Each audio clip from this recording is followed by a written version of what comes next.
Kalau umpamanya saya nanganin anak-anak kecil yang amandelnya besar-besar itu, ya saya cuma ngasih tahu orang tuanya, udah jangan berdua, jangan marah-marahan deh. Hanya gitu aja. Orang tuanya paham, mulai hari ini dah niat. Bener, sehari, 2 hari, 3 hari amandelnya mulai kempes. Selesai. Dan kita secara islami. Nah, secara islami itulah kita kembalikan pada hukum-hukum Allah. Kalau kempes, dari mana? Emang jin bisa jadiin kempes amandel? Nggak bisa.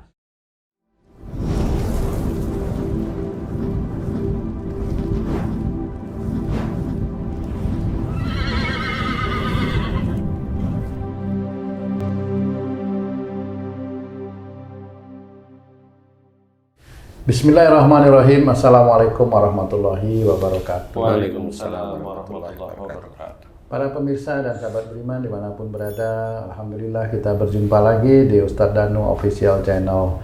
Semoga kita selalu dalam lindungan Allah Subhanahu wa Ta'ala. Amin ya Rabbal Alamin. Di video kali ini kita akan ngaji lagi bersama guru kita Pak Ustadz Danu. Assalamualaikum Pak Ustadz. Waalaikumsalam warahmatullahi. Amin. Assalamualaikum Bang J. Waalaikumsalam Pak Tung. Amin. Alhamdulillah. Para pemirsa dan sahabat beriman dimanapun berada, kali ini bahasan kami tentang penyakit yang banyak sekali diderita orang dan mudah sekali seseorang terkena penyakit ini, radang tenggorokan. Pak Ustadz, radang tenggorokan itu kan sering sekali diderita oleh orang, bahkan kami juga kadang-kadang di sini tuh kering Pak Ustadz, nggak enak, terus minum aja kadang-kadang perih gitu ya. Radang tenggorokan. Kayak ada siletnya. Tapi bukan karyawan ya, ini hanya di sini. Iya di sini tuh kering seperti itu Pak Ustadz. Itu bagaimana Pak Ustadz? Itu disebabkan bagaimana sebenarnya Pak Ustadz? Ya, Bismillahirrahmanirrahim. Assalamualaikum warahmatullahi wabarakatuh. Waalaikumsalam warahmatullahi wabarakatuh. Amin ya rabbal alamin. Nah, memang radang tenggorokan ini banyak ya. Nanti kasih apa namanya, kalau obat dokter itu dikasih antibiotik seperti itu. Kalau kita orang Islam sebenarnya kalau mau belajar gampang. Tenggorokan itu di sini berhubungan dengan darah pita suara, betul. Untuk nelen itu kadang-kadang kok kayak agak sulit ya, tapi masuk itu.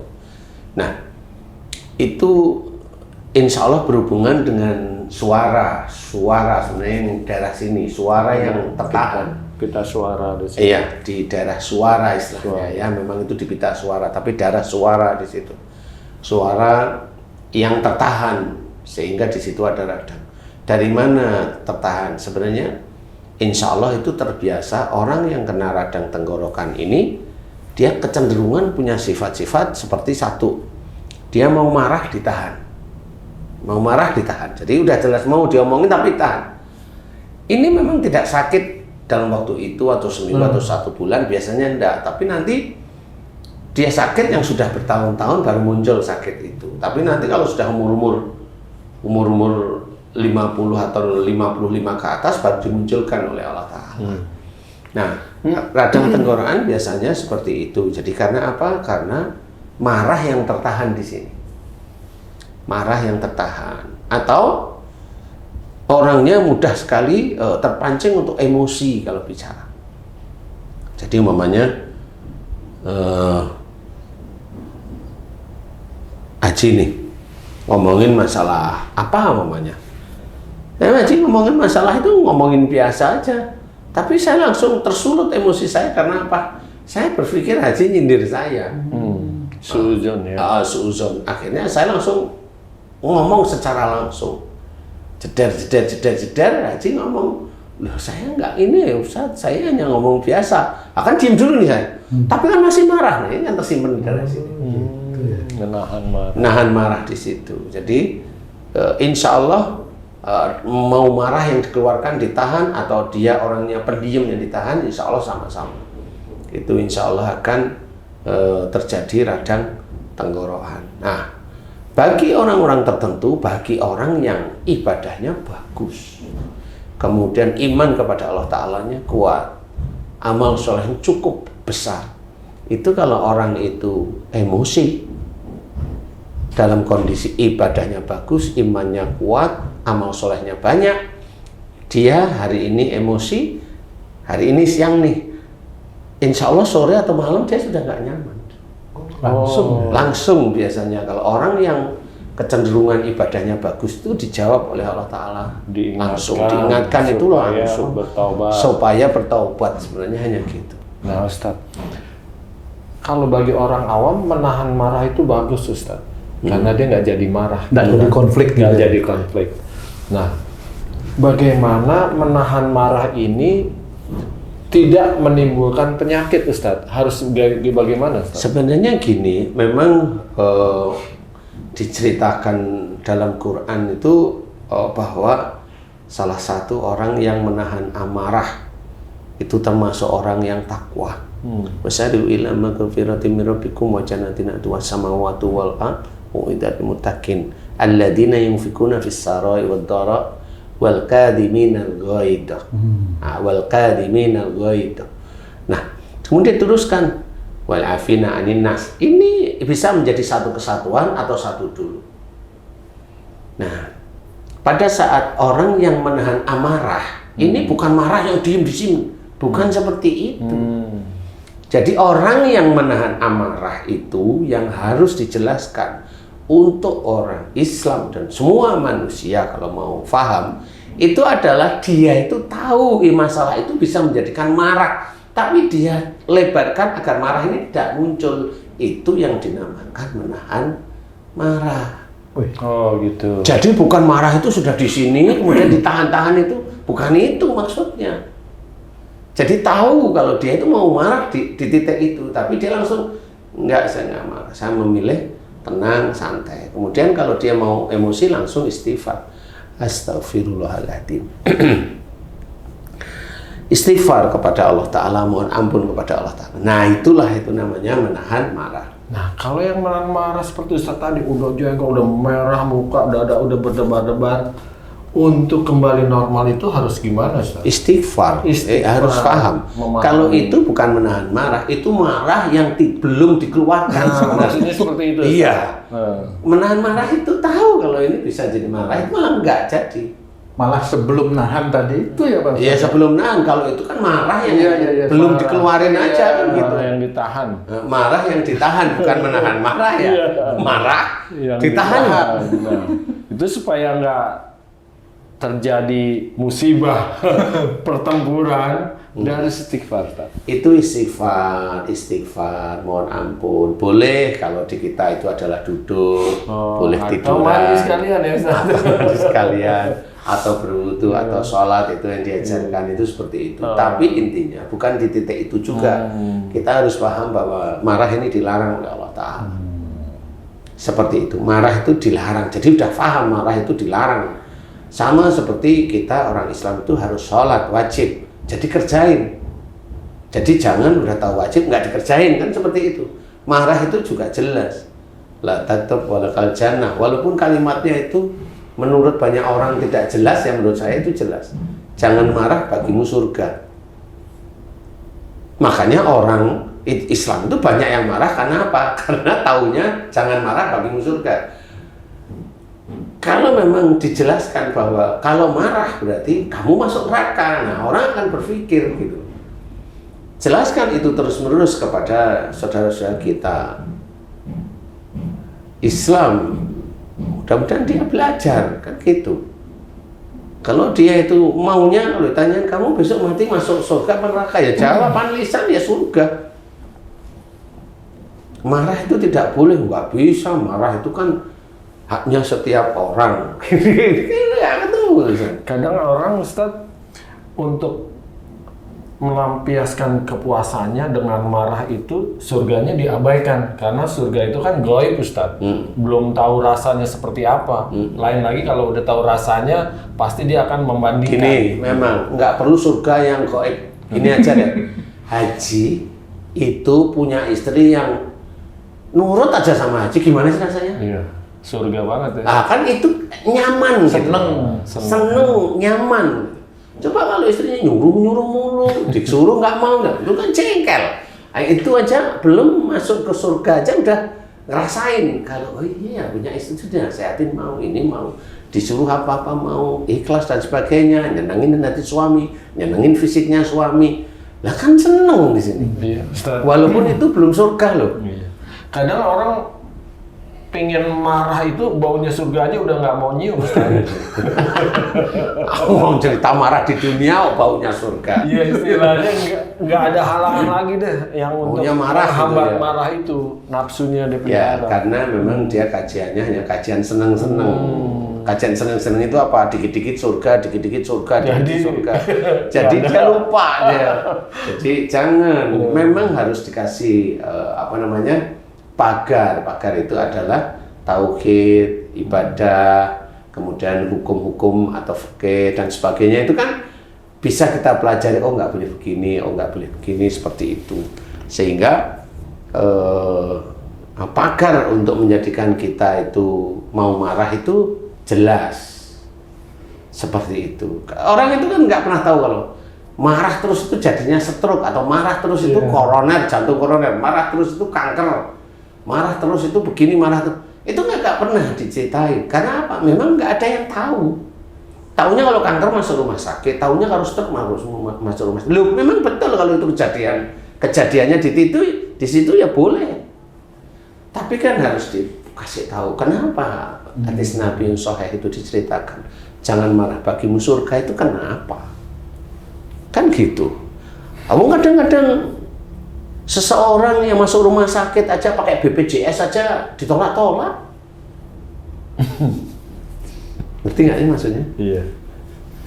Yang itu sudah jadi ketentuan dari negara aja, masa ini masih nggak mau kok terima gitu. Ngerti maksudnya ya? Iya. Nah, ini orang harus memahami. Ayolah belajar dari akhlak mulianya Rasulullah, kan seperti itu. Belajar, semuanya belajar. Karena memang jarang yang menceritakan. Kalau hanya cerita Rasulullah itu baik, itu hanya cuma ya begitulah. Masya Allah, hanya gitu. Masya Allah, pulangnya udah gebuk-gebukan lagi dengan istrinya. Kan begitu. Hanya begitu aja, apa gunanya? Malah efektifan komik yang zaman kita kecil ya, neraka siksanya gini, surga gini, orang jadi takut.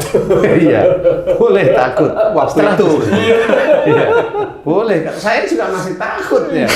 Boleh sebenarnya. Sekarang malah nggak takut ya. Iya, karena Banyak pada orang. pinter-pinter ya. Iya. Apalagi agama itu katanya mau dihapus itu kan ya.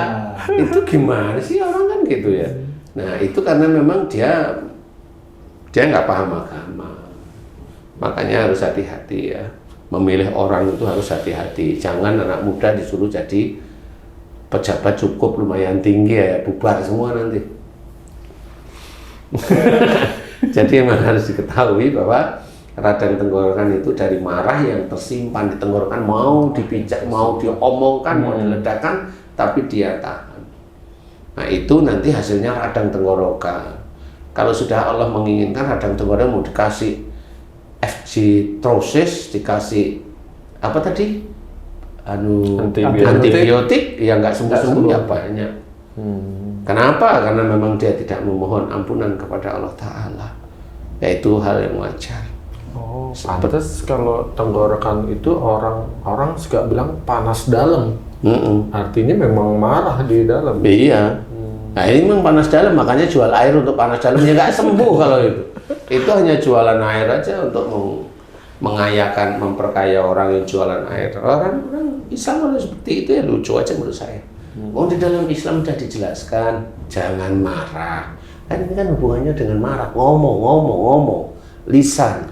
Kalau lisannya manfaat ya insya Allah normal lah, semua penyakit di daerah mulut, lidah, tenggorokan itu normal lah insya Allah. Tapi kalau di situ muncul itu hubungannya dengan ngomong, kan gitu. Banyak itu istilahnya. Jadi kalau nggak cuma gitu, momennya di daerah sini berlendir aja momennya.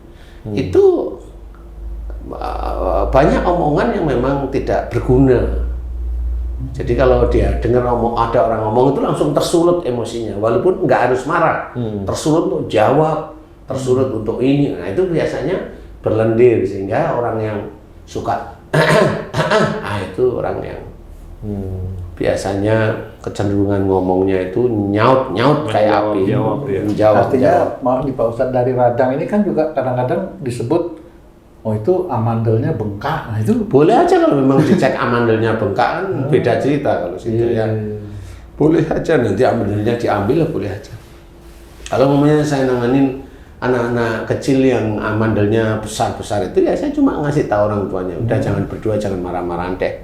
Hanya gitu aja. Orang tuanya paham mulai hari ini, dah niat. Bener sehari, 2 hari, 3 hari amandelnya mulai kempas. Selesai. Dan kita secara islami. Nah, secara islami itulah kita kembalikan pada hukum-hukum Allah. Kalau kempes, dari mana? Emang jin bisa menjadikan kempes amandel? Enggak bisa. Itu Allah, karena malaikat itu ada banyak di tubuh manusia. Tinggal malaikat ini itu patuh pada perintahnya Allah. Kalau memang si suami dan istri, ayah dan ibunya si adik itu berjanji pada Allah Ta'ala untuk tidak ngambekan, tidak marah, tidak menyimpan marah dan sebagainya, dilihat oleh Allah Ta'ala kesungguhan suami istri. Kalau memang, oh iya sungguh-sungguh benar, ini langsung dihilangkan. Memang anak itu belum ada dosa kalau belum akil balik. Ringan sebenarnya cara menyelesaikan secara islami. Ringan, kadang nggak butuh biaya, kan gitu ya. betul Pak Ustaz. Nah inilah yang harus kita ketahui, belajar. Jangan emosi, jangan marah. Karena marah ini jadi penyakit, nggak cuma di dunia, di akhirat. Jangan marah, bagimu surga. Kalau marah terus, dan marah ini orang-orang Islam rata-rata atau banyak orang bukan cuma orang Islam, rata-rata marah itu sudah menjadi makanan sehari-hari, ya Kebutuhan. sudah menjadi kebutuhan itu. Kadang-kadang kan harga diri saya diinjak-injak lah, itu marah jadinya. Biar itu aja, harga diri tidak itu nggak perlu marah, biasa aja gitu kan. Yang merasa punya harga diri kan ya yang marah itu sendiri. Iya. Kalau momennya kita itu merasa benar dan kita diinjak-injak itu hanya berpikir bahwa oh itu ujian dari Allah Ta'ala, sudah nggak apa-apa. Saya mau ngomong, mau ini kayaknya nggak bisa, terima aja itu, ikhlas karena Allah Ta'ala. Nanti Allah paling tersenyum. Ini orang diinjak-injak harga dirinya, dijelek-jelekin, difitnah dan sebagainya, dia santai, nggak pernah punya pikiran apa-apa. Nanti Allah akan memuliakan dia juga ya? Nah, dari situlah masuklah hadis kepada orang tersebut. Orang yang difitnah, orang dijelek-jelekkan, yaitu amal soleh orang-orang yang memfitnah, menjelekkan itu diberikan kepada dia. Kalau orang itu punya amal soleh. Kalau orang yang menjelekkan tidak punya amal soleh, langsung dosanya itu diberikan kepada dia. Apa yang tidak enak untuk akhirat? Kan Kalau di dunianya dapat apa, Ustaz? Di dunianya kalau dia memang sabar, biasanya nanti ini orang sudah punya tipikal dia amanah. Nah, biasanya orang seperti ini nanti kalau dia itu dibarengin dengan ikhtiarnya baik, biasanya rezekinya diangkat oleh Allah Ta'ala. Dia ikhtiarnya baik, dia tidak malas istilahnya, dia ikhtiarnya. Biasanya nanti diberi oleh Allah Ta'ala itu titiknya rezekinya di sisi harta biasanya. Seperti itu. Kalau mau udah telat gitu, mau telat, wah umur saya udah pensiun gini mau gimana? Iya sudah terima aja. Nggak usah punya pikiran ngalah dengan istri, ya nggak bisa. Istrinya dipilih-pilih sendiri kan gitu. Wah, saya didolimi dengan istri saya, maunya apa? Artinya ikhtiar itu tidak mengenal usia gitu loh. Udah. Tapi benar ya, banyak pelajaran ini yang bisa didapat. Iya. Jadi radang tenggorokan hanya mohon ampun kalau sering menyimpan marah di sini. Kemudian kalau sudah berlendir, itu lendir itu di situ. Berarti memang sehari-hari berarti punya sifat yang kaku di dalam berbicara, emosional di dalam berbicara, ada emosional, ada kaku, ada egois. 3 titik itu di dalam pembicaraan atau dalam bicara. Nah di situ pasti, nah itu biasanya itu kalau ada stres bentar atau dia kaget biasanya langsung nggak sadar dia pasti. Itu nggak sadar. Nah orang lain yang pintar membaca, dia stres dengan pertanyaan saya ini, tahu jadinya bahwa oh dia bener nih. Itu. Kalau kaku dalam bicara itu maksudnya nggak mau kalah seperti itu Pak Ustaz. Jadi gini nih, kalau kaku dalam berbicara itu nggak mau kalah juga bisa. Memegang prinsipnya kuat. Memegang prinsipnya kuat. Gitu. Padahal prinsipnya juga nggak harus dipegang, nggak apa-apa. Oh, karena yang diomongkan itu malah sesuatu yang nggak nggak manfaat, jadi kaku-kakuan di titik itu gitu. Malah orang lain susah untuk ngasih apa ya, nasihat ya. Iya, nggak bisa. Agak sulit, nah itu kan kaku di dalam bicara, kaku prinsipnya merasa benar dan sebagainya itu. Kemudian ngomongnya juga nggak enak itu ya, sama itu di sini, lendir-lendir semua di situ.